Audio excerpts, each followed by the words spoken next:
The modern mind is like a shark. It's always hungry, but if it stops moving, it will be okay.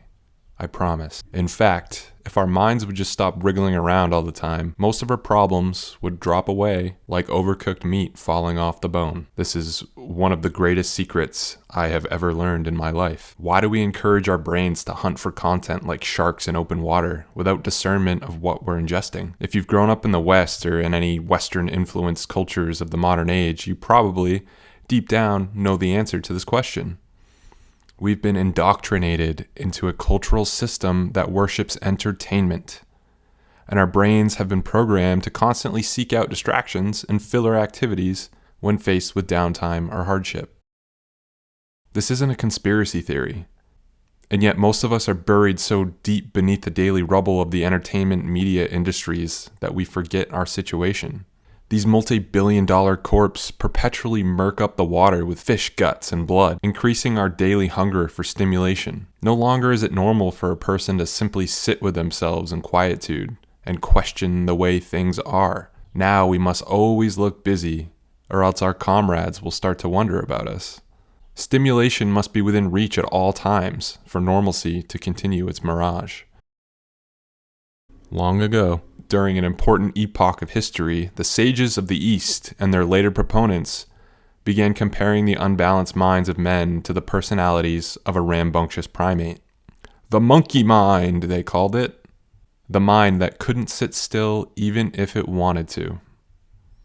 This was a long time ago, addressing the concerns of a condition that is not fixed in form by any means. Change is the nature of all things, material and mental. And so the neo-sages rightly sought to usher this change in a beneficial direction. But, as with every action, there was an equal and opposite reaction. Rather than face the implications of a non-egocentric society, the Western mind dug its heels into the shiny sands of the new land and leaned back with all of its weight. A new world was being born, and new values were coming with it. An ocean of values. Thus, I would like to propose that our minds are no longer like that described by the neo-sages, the monkey mind. We have now upgraded to a new kind of mind, one that I'm going to call the shark brain. The only thing on the mind of a shark is to eat. That's Lil Wayne. Black ocean cold and dark, I am the hungry shark. That's highly suspect. Constant hunger, craving, desire, insatiability. Are these conditions that seem helpful for achieving a peacefully fulfilled life? Where does this initial hunger for stimulation even come from? If we lend an ear to the ancient sages, then the answer is desire and attachment. But is their diagnosis still valid 2,000 plus years later? Yes, probably. And yet things have changed significantly. It's almost expected to have these vices these days. Anything else is, quote, sus.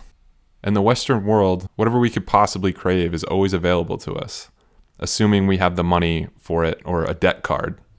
Notice how I didn't say debit card. Many of our convenience stores are open 24/7, even on holidays. Anything else we can just get delivered same day or next day via the internet. It's kind of disgusting, but also extremely comforting.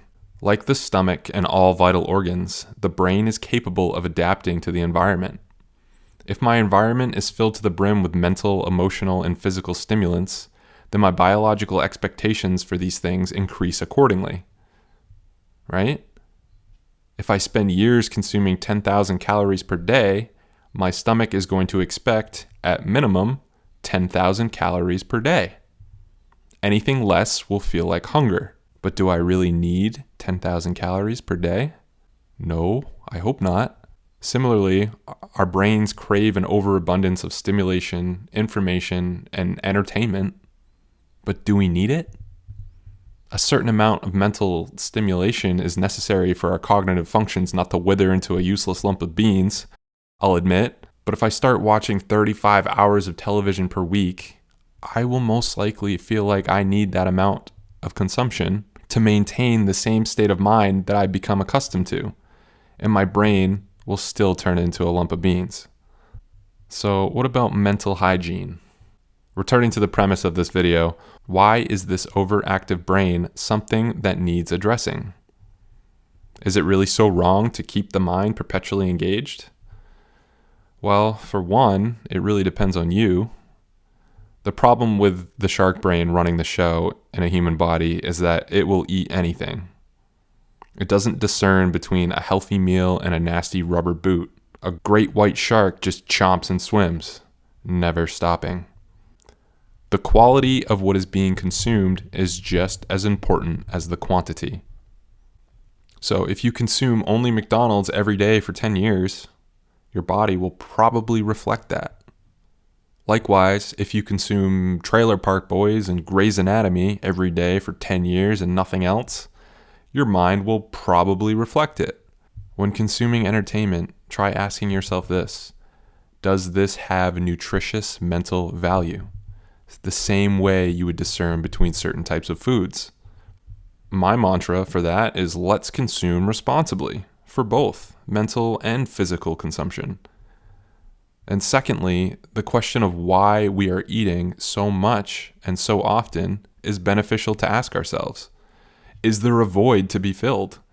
Do we feel we are lacking something in our life that we are filling in with either food or, on par with this metaphor that we've created, the entertainment-seeking shark brain, do we feel that we are lacking something mental or emotional? This is the exact question I spontaneously asked myself at one point. Quote, "Are you afraid to stop thinking?" Unquote. Yes, I remember answering. Why? I responded to myself.